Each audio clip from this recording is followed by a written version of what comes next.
മൂവാറ്റുപുഴ കടാതി സ്വദേശി കിഷോറും നവീനും ബന്ധുക്കളായിരുന്നെങ്കിലും സ്ഥിരം വഴക്കായിരുന്നു. ഇന്നലെ വൈകിട്ടും അതുണ്ടായി.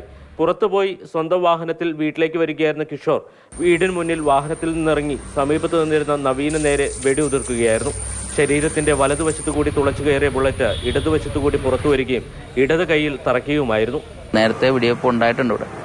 അപ്പോൾ ആ സാഹചര്യത്തിൽ ഞങ്ങൾ പറഞ്ഞിരുന്നു, അത് ഇടപെട്ടിട്ട് കംപ്ലൈന്റ് ചെയ്യാൻ പറഞ്ഞിരുന്നു. ഇന്നലെ രാത്രി ഈ വണ്ടിയായിട്ട് വരികയും അപ്പോൾ അവർ തമ്മിൽ എന്തോ സംസാരം ഉണ്ടാവുകയും അതിന്റെ സാഹചര്യത്തിൽ മറ്റേ നവീൻ എന്ന് പറയുന്ന വെടി കൊണ്ടയാളെ കിഷോർ എന്ന് പറഞ്ഞ ആള് വെടിവെച്ചു. കിഷോറിന് തോക്ക് കൈവശം വെക്കുന്നതിന് ലൈസൻസ് ഉണ്ട്. ഒരു റൈഫിളും ഒരു പിസ്റ്റളുമുള്ള കിഷോർ പിസ്റ്റളിൽ നിന്നാണ് വെടിയുതിർത്തിരിക്കുന്നത്.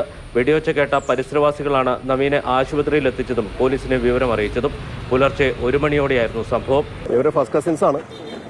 അയാളെ ഷോട്ട് ചെയ്യണം. ഇവർ തമ്മിൽ എനിമിറ്റി ഉണ്ടായിരുന്നു. അപ്പൊ അതിനെ തുടർന്ന് ഗണ്ണെടുത്ത് ഷോട്ട് ചെയ്തതായിട്ടാണ് പ്രാഥമികമായിട്ട് മനസ്സിലാവുന്നത്. ഇല്ല, എൻ്റെ അടുത്തിട്ടില്ല. അന്വേഷണം തുടങ്ങിയിട്ടുള്ളൂ. ഈ പ്രതിയെ ചോദ്യം ചെയ്ത് ആയുധം റിക്കവറിയിലേക്കുള്ള നടപടികൾ സ്വീകരിക്കും. കിഷോറിനെ സംഭവ സ്ഥലത്ത് നിന്ന് തന്നെ പിടികൂടി. ഇയാളെ വിശദമായി ചോദ്യം ചെയ്തു വരികയാണ്.